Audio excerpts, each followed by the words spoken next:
أعوذ بالله من الشيطان الرجيم بسم الله الرحمن الرحيم السلام عليكم ورحمة الله تعالى وبركاته الحمد لله رب العالمين والصلاة والسلام على أشرف الأنبياء والمرسلين وعلى آله وصحبه أجمعين. Kita dapat bertemu semula dalam program Kelantan Berhikayat yang dipersembahkan kepada tuan-tuan semua oleh Perbadanan Muzium Negeri Kelantan. Pada malam ni lah kita berada pada siri yang ke-48 di mana kita telah tertangguh sebanyak 2 siri sebelum daripada ini disebabkan oleh faktor-faktor yang kita tak dapat elakkan, terutamanya yang melibatkan kesihatan saya sendiri dan Alhamdulillah kerana pada malam ni kita dapat bertemu semula dan insya-Allah sekiranya tidak ada sebarang aral yang melintang, kita akan menggantikan 2 siri yang telah kita tertangguh itu pada minggu-minggu hadapan ini sebelum berakhir tahun 2021 insya-Allah. Dan tuan-tuan sekalian, malam ni kita akan menyambung semula perbincangan ataupun membaca kisah sejarah Kelantan yang berlaku selepas daripada pertabalan Tuanku Sultan Ismail sebagai Sultan Kelantan pada 1920.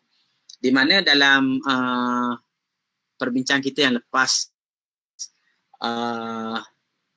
penulis telah mengkisahkan beberapa peristiwa yang berlaku di sekitar Istana Kelantan selepas kemangkatan Duli Yang Maha Mulia Sultan Muhammad yang keempat selepas baginda memerintah lebih kurang 20 tahun. Kemangkatan baginda telah menyebabkan ananda baginda Tengku Ismail ataupun Tengku Seri Indra telah yang sebelumnya Tengku Seri Indra yang ketika itu menjadi Raja Kelantan telah ditabalkan sebagai Sultan Kelantan yang baru. Dan selepas daripada pertabalan tersebut, baginda Sultan telah berkenan untuk menganugerahkan berbagai bintang dan juga gelaran-gelaran kebesaran kepada tengku-tengku dan juga para pembesar negeri sebagaimana yang telah kita sebutkan yang lepas.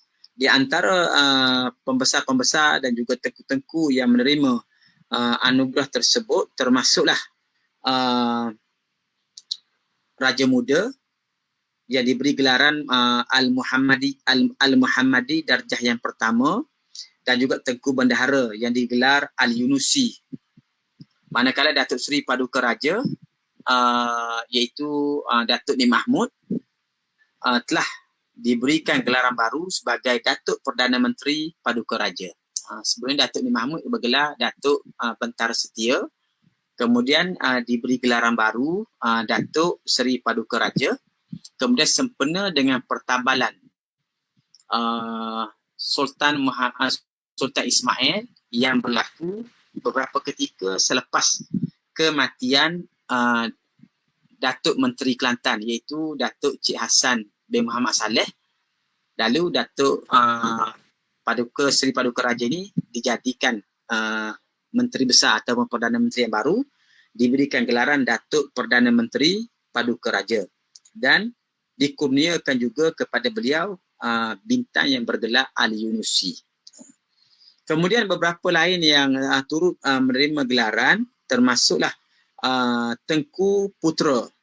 Tengku Putera ialah Tengku Putera ananda kepada Sultan Muhammad yang kedua.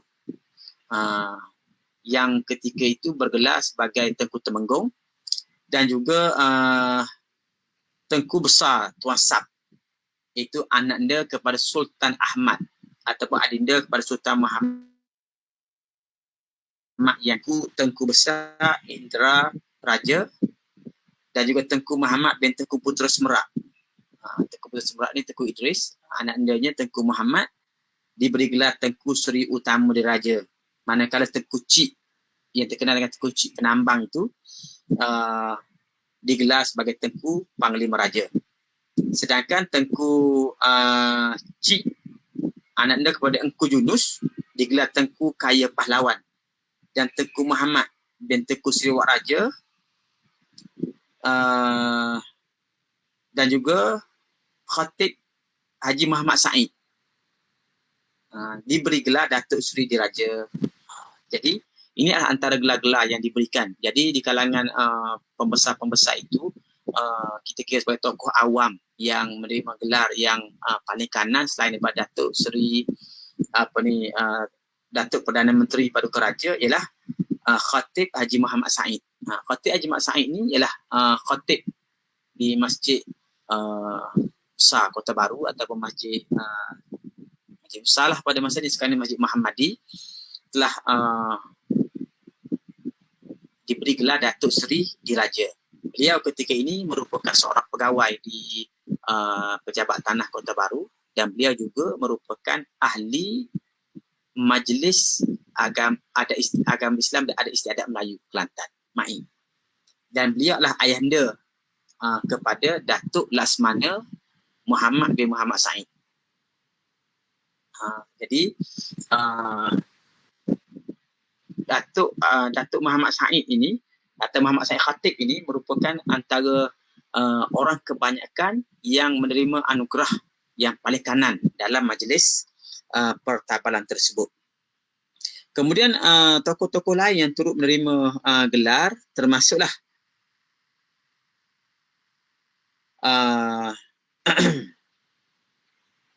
Encik Jaafar bin Encik Muhammad Saleh yang mendapat gelar Datuk dengan gelaran Al-Muhammadi Darjah yang kedua, dan dikurniakan bintang bergelar Al-Muhammadi Darjah yang kedua. Dan Encik Mahmud bin Muhammad Said Khatib. Encik Mahmud Said Khatib ni ialah adik kepada Datuk Muhammad bin Muhammad Said, anak kepada Datuk Muhammad Said Khatib tadi, juga bergelar Datuk Mahmud, dikurniakan gelar Al-Muhammadi Darjah yang ketiga.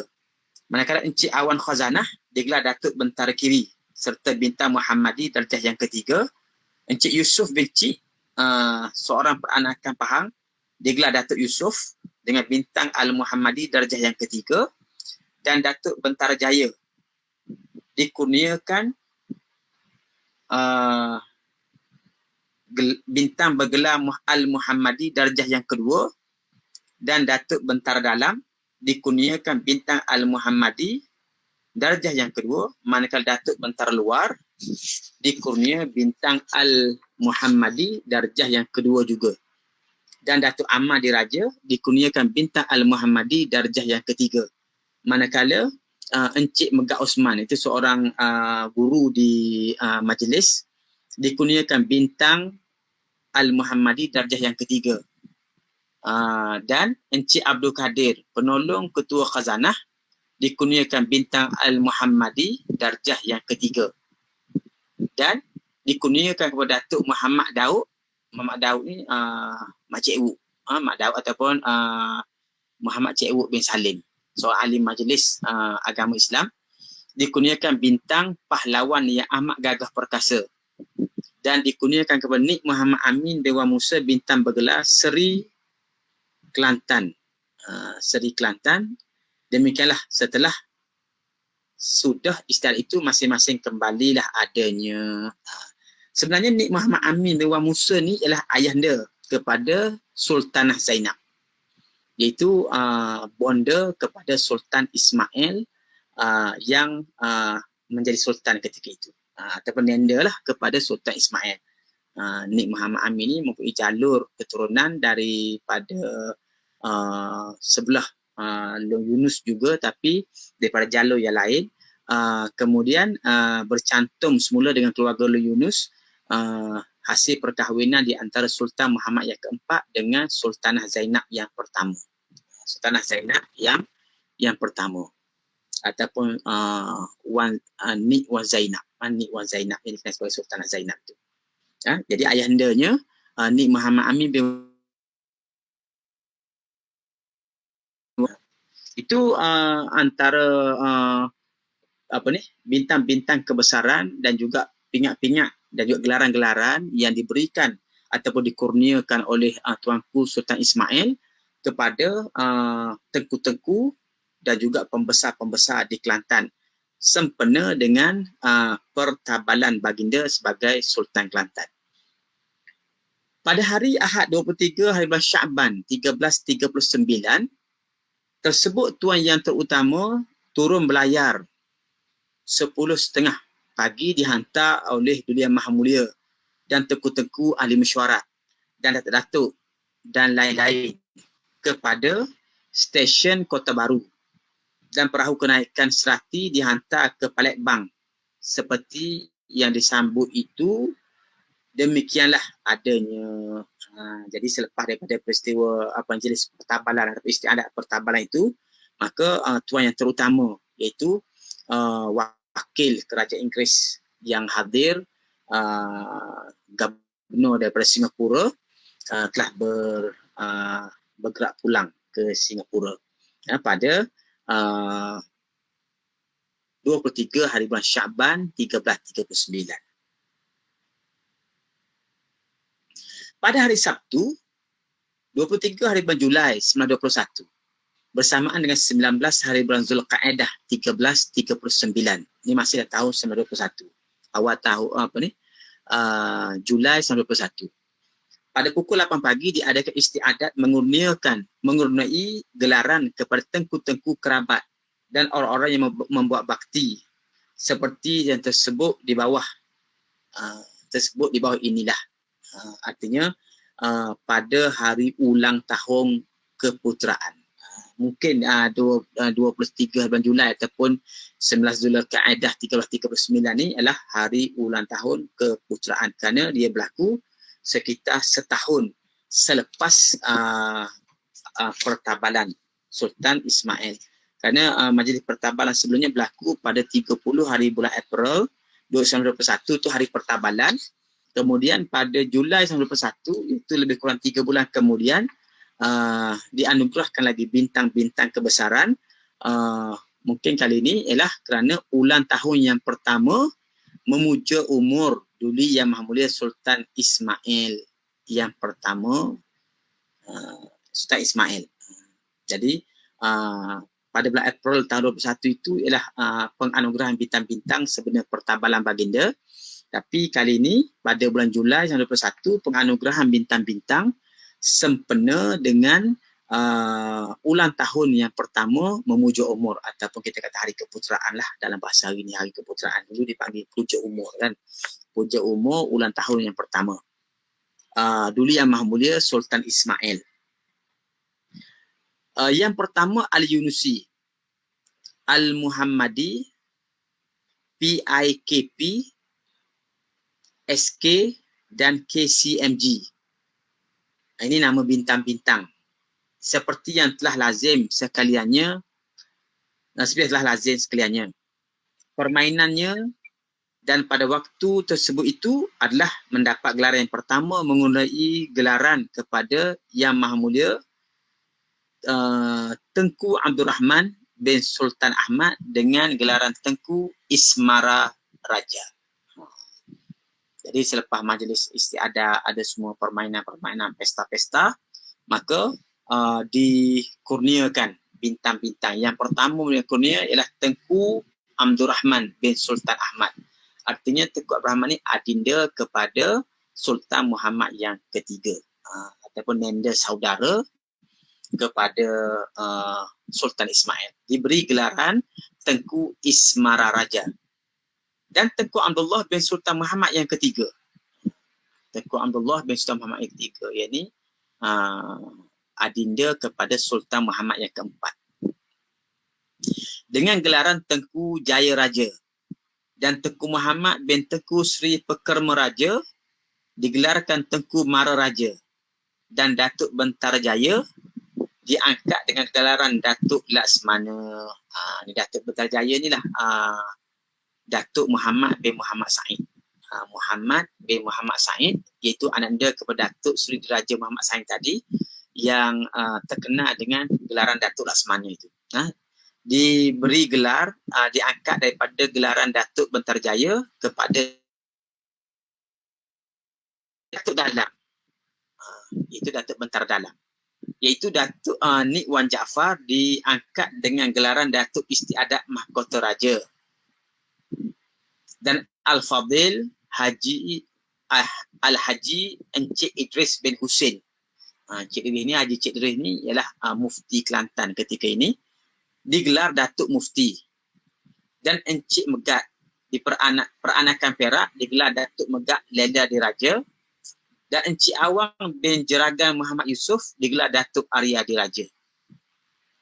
Dan Taukih Yap Ong Gi diganti saudaranya jurubahasa.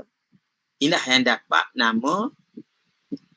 nama-nama pada hari itu. Demikianlah adanya yang mendapat gelaran-gelaran pada hari keputeraan tersebut. Jadi di sini selain daripada beberapa kerabat-kerabat tua yang kanan seperti Tengku Abdul Rahman, Tengku Abdullah dan juga Tengku Muhammad yang telah diberikan gelaran-gelaran sesuai dengan kedudukan mereka sebagai kerabat-kerabat yang utama, sejumlah pembesar-pembesar seperti Datuk Laksmana Muhammad bin Muhammad Said, Datuk Nik Wan Jaafar, Datuk Istiadat, Datuk Megat, Datuk Megat Leda Diraja, dan juga Mufti Haji Cik Idris atau digelar Datuk Mufti. Itu antara yang mendapat gelaran-gelaran lah, termasuk Encik Awang. Encik Awang ni digelar Datuk Arya Diraja. Dan ni gelar Datuk Arya Diraja sekarang sudah tak banyak dipakai kan, tak diguna.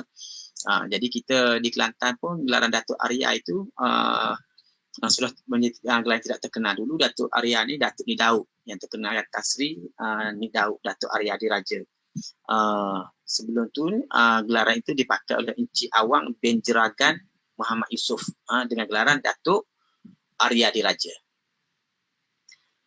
Pada hari Isnin 28 Zulhijjah 1340 bersamaan 21 Ogos 1922, lebih kurang setahun kemudian, pada jam 8.30 pagi, Duli Yang Maha Mulia Sultan Ismail KCMG mulai meletak tapak binaan masjid itu.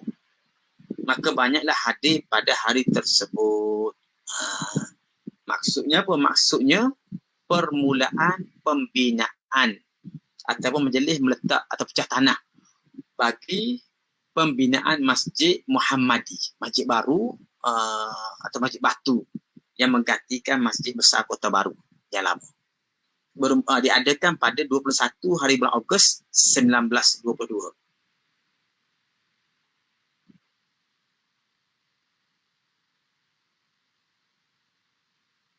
Maka banyaklah yang hadirnya pada hari tersebut. Tuan Thompson, penasihat, yang ini penasihat British di Kelantan, dan tengku-tengku ahli majlis mesyuarat, dan datuk-datuk, dan Safar 1341 bersamaan 8 Oktober 1922 pukul 10 pagi. Duli Yang Maha Mulia bertukar bendera tubuhnya di Istana Johor pada masa Sultan Muhammad yang keempat. Bendera tubuh Nasrum Minallah wa Fathun Qarib yang berupa harimau tanah putih kuning pada hari tersebut ditukarkan dan dinaikkan bendera bulan bintang mahkota di atas tanah putih. Bulan bintang kecil juga adanya. Ini pun satu peristiwa yang penting tuan-tuan dalam sejarah Kelantan. Kerana sebelum daripada ini, Kelantan telah memakai satu bendera baru yang berupa seekor harimau dan tertulis pada tubuh harimau itu perkataan Nasrum Minallah wa Fathun Qarib. Kemudian dengan pendapat beberapa ulama termasuk Tok Kenali sendiri, akhirnya baginda Sultan telah bersetuju supaya bendera Kelantan ditukar. Ditukar menggantikan bendera yang berbentuk harimau dengan tanah putih itu. Mana background dia putih, tulisan hitam. Background putih, tulisan hitam dan tertulis ayat Al-Quran yang saya sebut kata Nasrun minallah wa fatahun qarib. Diganti pada hari tersebut dengan bendera baru, iaitu bendera bulan bintang mahkota. Ada bulan bintang, bendera Kelantan dengan bulan bintang, ada mahkota serta tanah di atas bulan bintang kuning juga adanya. Ini ialah bendera baru Kelantan yang dimula diguna pakai pada 8 Oktober 1922. Kemudian mungkin telah berlaku beberapa evolusi dalam proses pemantapan bendera itu sehingga bendera seperti yang ada sekarang ini yang tanahnya berwarna merah ataupun background dia itu berwarna merah. Dan jadi di sini selain daripada peristiwa peletakan batu asas pembinaan Masjid Muhammadi yang baru pada tahun 1922 itu juga berlaku pertukaran bendera bagi negeri Kelantan. Pada hari Isnin, 1 hari bulan Rabiul Akhir 1341 bersamaan 20 November 1922 pukul 10 pagi. Duli Yang Maha Mulia Sultan, Duli Yang Maha Mulia serta ahli-ahli mesyuarat tengku-tengku dan tuan-tuan putih. Tuan putih mana orang putih lah. Serta datuk-datuk hadir sekaliannya di stesen kereta api Kota Baru kerana hendak tukar bendera kerajaan yang bertulis Nasrun minallah, tulisan hitam tanah putih, ditukar pada hari tersebut, dinaikkan oleh Yang Maha Mulia Sultan Ismail bendera bulan bintang keris lembing. Gambarnya putih, tanahnya gambarnya putih, tanahnya merah. Demikian adanya. Ini satu lagi majlis untuk yang tadi pertukaran bendera yang dibuat oleh Tuanku Sultan di Istana Johor. Berlaku pada 8 hari bulan Oktober. Kemudian pada 20 November, lebih kurang sebulan 12 hari. Kemudian 11 setengah kemudian, barulah bendera itu macam dilancarkan secara resmi di stesen kereta api Kota Baru, di mana kata penulis ini, bendera tersebut yang lama ialah bendera kerajaan bertulis Nasrun minallah, huruf hitam, tanah putih. Maknanya tulisan Nasrun minallah dalam bentuk harimau itu berwarna hitam, tetapi background bendera yang lama itu warna putih. Ditukar oleh Yang Maha Mulia Sultan Ismail dengan menaikkan bendera baru, iaitu bendera bulan bintang keris lembing. Mungkin kita boleh terbayang bendera sekarang kan, bulan bintang, ada bulan bintang seperti bendera Turki itu, bendera kerajaan Islam lah zaman dulu. Kemudian ada keris dan lembing, ada keris begini dan lembing menegak, dan keris menyilang. Gambarnya putih. Semua bulan, bintang, keris, lembing itu berwarna putih. Tanahnya merah. Background dia merah. Demikianlah adanya. Itu bendera yang ada sekarang lah. Bendera yang ada sekarang. Adapun yang digambarkan pada bendera yang dinaikkan oleh Tuanku Sultan pada 8 Oktober di Istana Johor itu, disebutkan di sini, ditukar kepada bendera merah, bendera bulan bintang mahkota. Di atas tanah putih, bulan bintang kuning juga adanya. Mungkin itulah bendera peribadi Tuanku Sultan. Adapun bendera yang dinaikkan oleh Tuanku di stesen kereta api Kota Baru inilah bendera negeri Kelantan yang baru. Dan saya percaya itulah bendera yang terpakai sehingga sekarang. Pada hari Sabtu 16 hari bulan Zulhijjah 1341 bersamaan 28 hari bulan Julai 1923 pukul 8 pagi. Pada masa itulah ulang tahun Yang Maha Mulia Sultan Ismail puja umur yang ketiga. Adalah istiadat meletak kerajaan itu seperti lazimnya jua. Hanya disebut orang-orang dapat gelaran sahaja. Adalah yang pertama, Yang Maha Mulia menggunakan gelaran kepada Yang Maha Mulia Tengku Muhammad Zainal Abidin bin Tengku Abdul Kadir dengan gelaran Tengku Seri Akar Raja. Jadi pada peristiwa pada tahun yang berikutnya ini adalah majlis puja umur ataupun hari keputeraan Sultan yang kali yang ketiga setelah baginda ini baginda telah mengurniakan kepada Tengku Muhammad Zainal Abidin bin Tengku Abdul Kadir Kamaruddin. Tengku Muhammad Zainal Abidin ini adalah sebenarnya anak anda kepada Sultan Patani yang terakhir, iaitu Sultan Abdul Kadir Kamaruddin, yang juga bersemenda dengan kerabat diraja Kelantan. Baginda diberi gelar Tengku Seri Akar Raja, yang kita biasa tengok di belakang Istana Jahar. Sekarang ni yang menjadi tempat nasi udang cikgu tu kan, Matek tu, dulu situ tu merupakan tapak istana Tengku Seri Akar. Baginda lah yang dikenal sebagai Tengku Seri Akar, ananda kepada Sultan Abdul Kadir Kamaruddin, Sultan Patani yang terakhir, yang juga menantu kepada Sultan Kelantan. Dan Tengku Zainal Abidin bin Tengku Cik diberi gelaran Tengku Seri Wangsa Raja, dan Datuk Jaafar digelar Datuk Wirajaya, dan Datuk Mahmud bin Datuk Seri Diraja diangkat dengan gelaran Datuk Andika Raja. Datuk Mahmud ni lah adinda kepada Datuk Laksamana. Dan Datuk Muhammad Daud diangkatkan gelaran Datuk Bentara Kanan. Datuk Muhammad Daud ni ialah Datuk Muhammad Wuk bin Salim, ahli majlis agama Islam Kelantan, digelar Datuk Bentara Kanan. Dan Datuk Muhammad Yusof bin Cik Peranakan Pahang digelar Datuk Bentara Dalam. Dan Encik Abdul Kadir Peranakan Singapura digelar Datuk Kaya Muda. Dan Nikmat bin Wan Abdul Kadir digelar Datuk Lela Jasa. Dan Nikmat bin Haji Musa Lundang digelar Datuk Panglima Perang. Nikmat bin Haji Musa Lundang. Haji Wan Musa Lundang ni merupakan Datuk Datuk Besar Lundang ataupun Datuk Panglima Perang Lundang. Kemudian anak-anaknya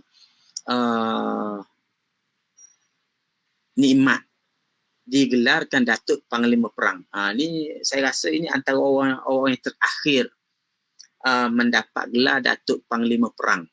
Kerana selepas daripada itu tidak ada lagi gelaran Datuk Panglima Perang dikurniakan pada siapa, sehinggalah Datuk Nasruddin Daud diberikan gelar Datuk Panglima Perang oleh Sultan Muhammad yang kelima beberapa tahun yang lepas. Nikmat bin Haji Musa Lundang digelar Datuk Panglima Perang kerana ganti ayahnya. Dan Encik Abdul Aziz Syamsuddin Peranakan Pulau Pinang digelar Datuk Seri Derma. Dan Encik Awang bin Muhammad Ali digelar Datuk Bentara Istana. Demikianlah adanya itu antara pembesar-pembesar yang diberikan gelaran oleh Tuanku Sultan bersempena dengan hari keputeraan baginda. Kematian Datuk Istiadat Mahkota Raja, iaitu Datuk Nik Wan Jaafar. Datuk Nik Wan Jaafar pada hari Isnin 28 Zulkaidah 1342 bersamaan 30 Jun 1924 pada pukul 4.20 petang telah kembali ke rahmatullah Ta'ala pada hari Selasa 29 hari bulan itu. Yang Maha Mulia bertitah supaya ditutup pejabat-pejabat pukul 2 hingga 4 petang. Kemudian jenazah dibawa ke tempat perkuburan Banggul. Demikian adanya. Selepas daripada majlis itu pada hari 30 Jun itu berlaku kematian Datuk Istiadat yang menyebabkan Tuanku Sultan telah menitahkan supaya keesokan harinya pada 29 pada 29 hari bulan Zulkaidah ditutupkan pejabat-pejabat kerajaan di sebelah petang untuk membolehkan majlis pengkebumian Datuk Istiadat diadakan di Tanah Perkuburan Banggul. Pada hari Isnin, 19 Zulhijjah 1343 bersamaan 21 Julai 1924 pukul 8 pagi, mulai istiadat keramaian ulang tahun yang keempat. Pada hari tersebut, itu 3 orang Duli Yang Maha Mulia. Jadi tahun berikutnya, tahun 24, itu ulang tahun yang keempat. Pujuk umur atau hari keputeraan kali yang keempat pada 21 hari bulan Julai 1924 bersamaan 19 Zulhijjah 1343, 3 orang telah dikurniakan gelaran oleh Tuanku Sultan. Itu yang pertama, Datuk Bentara Kanan. Bentara Kanan yang selalu disebut Datuk Daud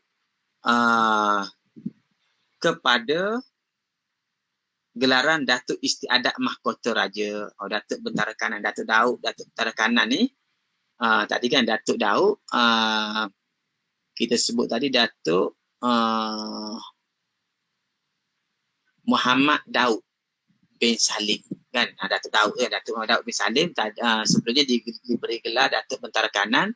Kemudian Datuk Daud ini atau Muhammad Daud ini diberi gelar baru Datuk Istiadat Mahkota Raja. Artinya beliau menggantikan Datuk Mirwan Jaafar yang meninggal dunia tadi. Yang kedua, Encik Abdul Hamid Peranakan Johor digelar Datuk Lela Negara. Dan Wan Daud Peranakan Johor juga dengan gelaran Datuk Perwira Raja. Adapun istiadat itu seperti lazimnya juga adanya macam majlis atau istiadat biasalah, majlis majlis ulang tahun. Pada hari Sabtu 2 hari bulan Zulkaidah 1344 bersamaan 12 Jun 1926 pukul 6 pagi, Tuan Yang Terutama Gubernur sampai di Pelabuhan Tumpat dengan kapal kenaikan sivil. Disambut seperti lazimnya. Artinya Gubernur daripada Singapura telah datang ke Kota Baru dan tiba di Pelabuhan Tumpat pada pukul 6 pagi. Kemudian beliau disambut sebagaimana lazimnya. Pukul 10.30 masuk ke Balai Besar kerana hendak hadiah bintang kepada Datuk Perdana Menteri Paduka Raja. Hendak menyampaikan hadiah atau menyampaikan kurnia daripada King kepada Datuk Perdana Menteri Paduka Raja.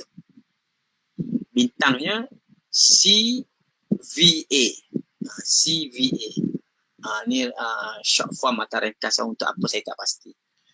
Bila sampai di Balai Besar, bercakap sedikit sebanyak dengan Duli Yang Maha Mulia, kemudian lalu berdiri dan adikong Tuan Gubernur pun membaca surat ucapan bintang dikurnia oleh Baginda Yang Maha Mulia King kepada Datuk Perdana Menteri dengan gelaran CVA. Setelah sudah istiadat memberi bintang, lalu pergi ke rumah Tuan Penasihat. Tuan Penasihat ni JK 10 lah sekarang. Kemudian pada hari Ahad turun balik seperti biasa juga adanya. Hari Ahad tu barulah keesokan lah dia sampai pada hari Sabtu. Jadi hari Ahad selepas semua majlis selesai, pada hari Ahad pukul 3 pada hari Ahad Tuan Gubernur ini pun berangkat balik ke Singapura. Pada malam Khamis 27 Jamadil Awal 1345 bersamaan November 1926 pukul 3 lebih kurang, Yang Maha Mulia Tengku Bendahara iaitu Tengku Abdullah bin Sultan Ahmad telah kembali ke rahmatullah Ta'ala dengan sebab penyakit naik angin. Dengan serta-merta maka disempurnakan oleh kerabat-kerabat dan sekalian tengku-tengku pada pukul 4.45 petang dibawa makam di Langgar, tempat perkuburan raja-raja. Tengku bendahara yang mangkat pada malam itu keesokan dimakamkan di perkuburan Langgar, perkuburan Raja Langgar, tempat sekarang tu lah. Almarhum itu meninggalkan 2 putera, seorang Tengku Abdullah Malik dan seorang Tengku Zahrah perempuan. Demikianlah adanya.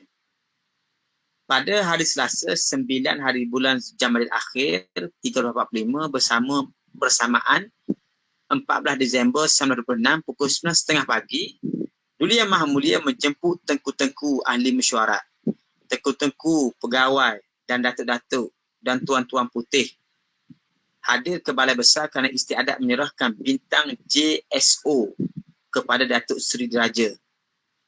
Adalah istiadat menyerah itu, satu, Duli Yang Maha Mulia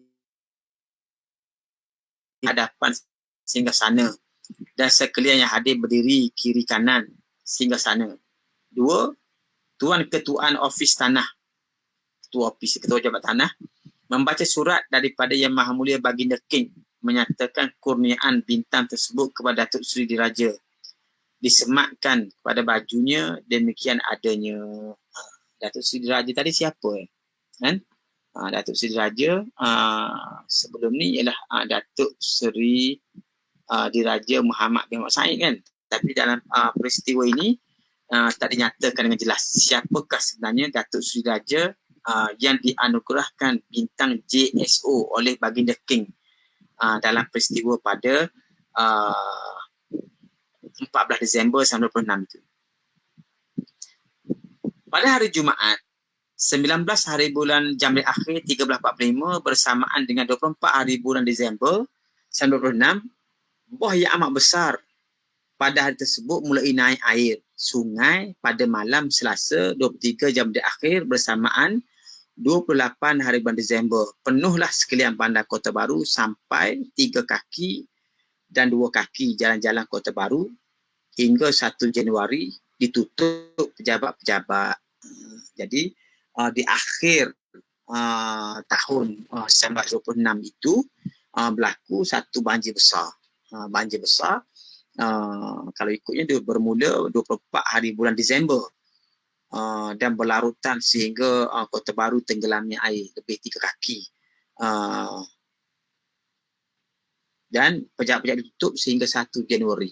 Artinya seminggu Kota Baru ditenggelamnya oleh air. Sehingga 1 Januari tutup pejabat-pejabat setengah kerana air mengalir tempat-tempat buat kerja. Demikian juga perjalanan telegraf, tiang-tiang habis tumbang. Hanyalah menumpang telegraf kereta api. Mana-mana jauh, hampir-hampir rakyat kelaparan. Adapun kerajaan sudah menjaga sekalian beras dan gandum dan susu serta biskut. Dipungut semuanya dihimpun di rumah bank. Inilah buah yang amat besar dalam negeri Kelantan adanya. Jadi maknanya kerajaan terpaksa mengadakan catuan-catuan makanan, termasuklah mengumpulkan beras, gandum, susu, biskut dan sebagainya dihimpun di rumah bank. Mungkin di kawasan Bank Rapu sekarang ataupun kita kata gedung lah tempat simpan, kemudian diagih kepada rakyat. Aibah yang besar, yang amat besar itu pun belum turun di bawah tebing. Benar lagi terkena pula amat dahsyat kebakaran yang berlaku pada malam Jumaat 11 hari bulan Rajab 1345 bersamaan dengan 14 Januari 1927. Lebih kurang pukul 8 lebih kurang. Jadi ketika banjir sedang berlaku dan air belum surut sepenuhnya lagi, iaitu 2 minggu kemudian. Tadi pejabat tutup 1 Januari, 2 minggu kemudian 14 Januari 1927 berlaku pula satu kebakaran dalam bandar Kota Baru. Maka mula-mulanya api naik itu di gudang tempat Cina Baci. Ada satu orang Cina nama dia Cina Baci. Dipanggil Cina Baci. Di kedai dia lah bermulanya kebakaran. Kemudian membakar habis gudang-gudang yang ada. Cina Baci itu menjual dagangannya, kemudian melarang api itu menjilat gudang-gudang dan rumah-rumah yang di kiri kanannya dan belakang hadapannya hingga habis sampai ke tebing sungai besar. Maknanya kita kata deretan rumah-rumah, kedai, gedung, rumah-rumah paling habis semua terbakar sampai ke sungai. Maka tidak dipanjangkan sebutan satu persatunya bagi menerangkan tempatnya kerana terbakar ini telah masyhur dan dahsyat sekalian manusia. Adapun menyebabkan kebakaran itu kabarnya daripada pecahan lampu gasolin yang ada terpasang di atas loteng kedai baci itu.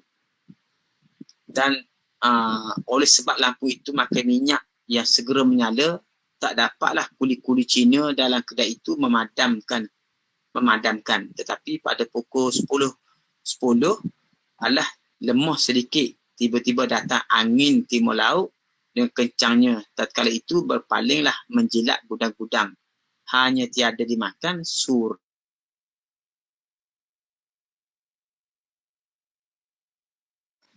Jadi dia berlaku kebakaran ni bermula daripada lampu gasolin ataupun lampu ayan lah. Kita lampu ayan pakai minyak gas kan. Kemudian mungkin jatuh ke pecahnya, terbakar.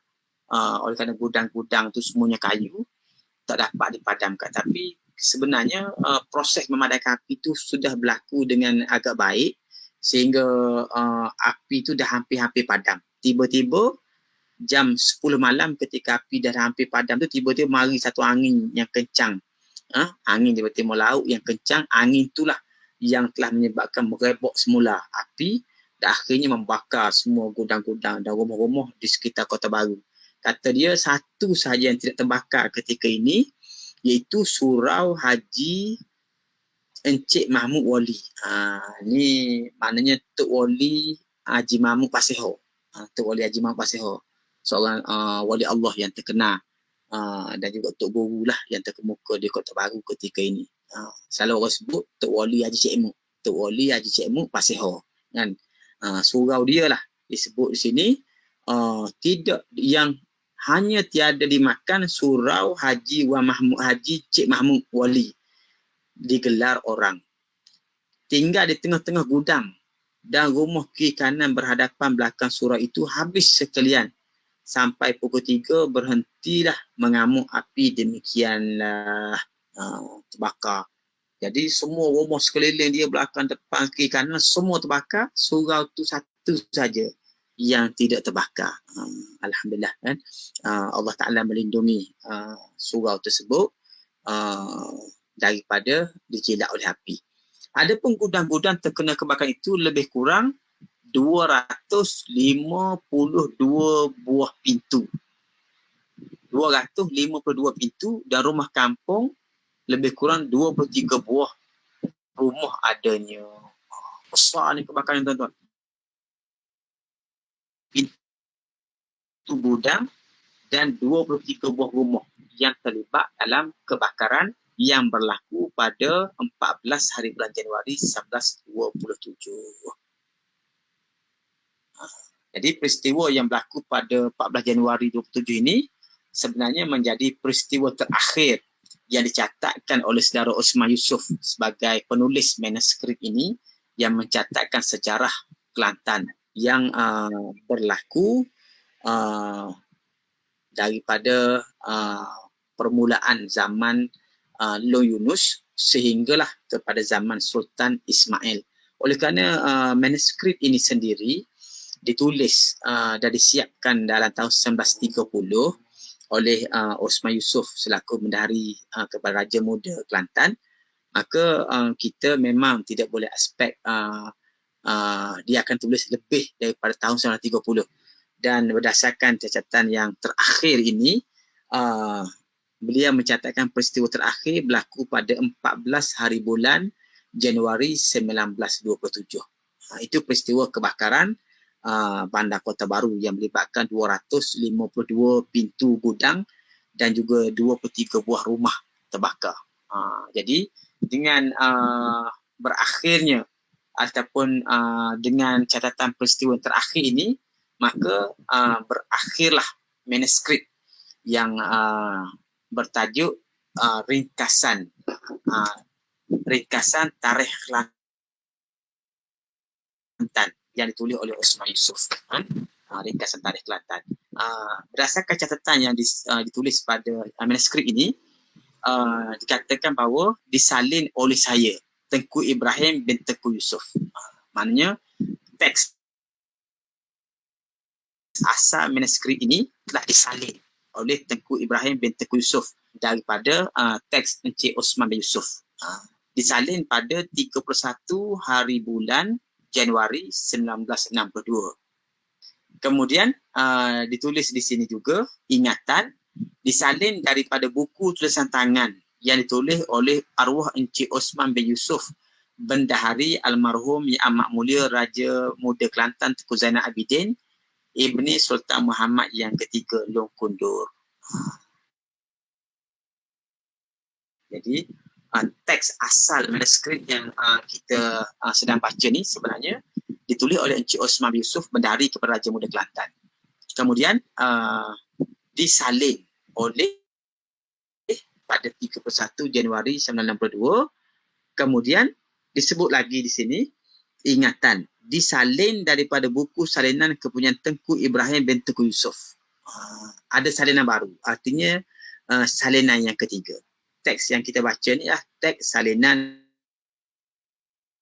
yang ketiga. Disalin daripada buku salinan kepunyaan Tengku Ibrahim bin Tengku Yusuf, dipinjam menerusi Encik Abdullah bin Muhammad Nakula. Selesai disalin pada hari Isnin tanggal 18 hari bulan Januari 1963. Penyalinnya Nik Muhammad bin Nik Muhammad Saleh. Artinya teks yang kita baca sekarang ni ialah teks Jawi yang ditulis oleh Datuk Nik Muhammad bin Nik Muhammad Saleh. Datuk Nik Muhammad Saleh ni menyalinnya daripada teks yang disalin oleh Tengku Ibrahim, di mana teks Tengku Ibrahim itu dipinjam oleh Ustaz Abdullah bin Muhammad Nakula. Ustaz Nakula. Ustaz Nakula pinjam dari Tengku Ibrahim, kemudian Datuk Nik Muhammad Saleh ni menyalin. Datuk Nik Muhammad Saleh ni adalah salah seorang daripada tokoh sejarah Kelantan juga. Beliau pernah juga menjadi pemimpin dalam lembaga Perbadanan Muslim Negeri Kelantan. Dan itulah latar belakang secara umum teks atau manuskrip ringkasan tarikh Kelantan yang telah kita baca dalam beberapa siri. Saya ingat dalam beberapa siri juga untuk kita menghabiskan teks yang tebalnya tidak tebal sangat, iaitu pada muka surat terakhir itu dicatatkan sebanyak 127 muka surat. Manuskrip ni tebalnya 127 muka surat, tidak termasuk catatan-catatan belakang yang dicatat oleh Tengku Yusuf, Tengku Ibrahim bin Tengku Yusuf dan juga Datuk Nik Muhammad bin Muhammad Saleh berkenaan dengan sumber-sumber kepada catatan ini. Jadi itulah tuan-tuan sekalian, kita telah menamatkan pada malam ini manuskrip ataupun bacaan kita yang ketiga. Selepas kita berhasil menamatkan bacaan yang pertama tentang silsilah keturunan Raja-Raja Kelantan yang ditulis oleh Ustaz Abdullah Nakula. Kemudian yang kedua, kita telah berjaya menamatkan pembacaan Riwayat Kelantan, sebuah manuskrip yang diterbitkan secara bersiri sebanyak 15 siri di dalam majalah Kencana di antara tahun 1930 hingga 1931, hasil daripada tulisan As'ad Syukri Haji Muda, seorang budayawan Kelantan. Kemudian teks yang ketiga yang kita baru tamatkan pada malam ini bertajuk Ringkasan Tarikh Kelantan, ditulis pada 1930 oleh Osman bin Yusuf, Bendahari Raja Muda Kelantan. Jadi berdasarkan teks-teks yang telah kita baca sepanjang 11 bulan daripada Januari sehingga November, sepatutnya sesi pada malam ini sepatutnya kita adakan pada minggu terakhir, Khamis terakhir bulan November sebagai siri yang ke-48. Dan kita ada lagi baki 4 minggu tahun ini ataupun bulan Disember. Semua teks-teks ini telah menjelaskan kepada kita peristiwa-peristiwa sejarah yang berlaku di Kelantan sepanjang sekurang-kurangnya bermula daripada terbentuknya dinasti atau wangsa pemerintahan baru Long Yunus pada 1765 dan berlanjutan sehingga 1930. Walaupun teks Ustaz Nakula itu dilanjutkan sehingga zaman Sultan Muhammad yang kelima, dia adalah lebih berbentuk kepada kajian-kajian. InsyaAllah dalam masa bulan terakhir tahun 2021 ini, kita akan cuba mengambil masa dalam 4 siri terakhir ini untuk membuat ulasan-ulasan dan juga perbahasan-perbahasan, mungkin perbandingan-perbandingan berkenaan dengan teks-teks yang telah kita baca setakat ini. Kalau kita ada rezeki, pada sesi akan datang, saya cuba meneliti beberapa teks tentang sejarah Kelantan, sekurang-kurangnya teks yang mengkisahkan sejarah Kelantan daripada sumber-sumber daripada luar Kelantan, seperti daripada Terengganu dan juga beberapa pengsuadan ataupun hikayat Kelantan yang ditulis oleh pencatat-pencatat daripada Siap. InsyaAllah sesi akan datang kita akan mulakan selepas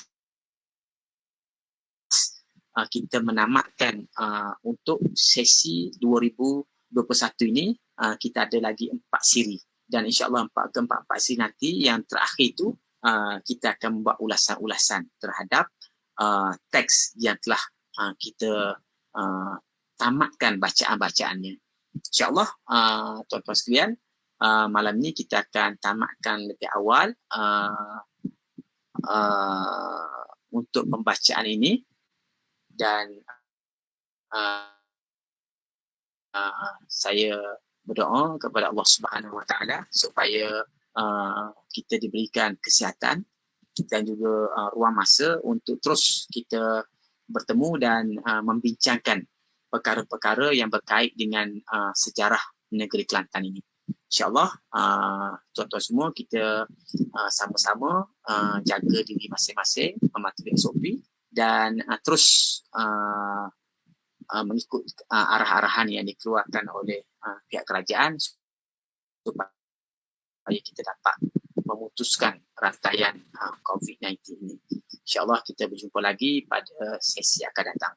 Wassallallahu ala sayyidina Muhammad wa ala alihi wa sahbihi wa baraka wa sallam. Walhamdulillahi rabbil alamin. Wassalamualaikum warahmatullahi wabarakatuh.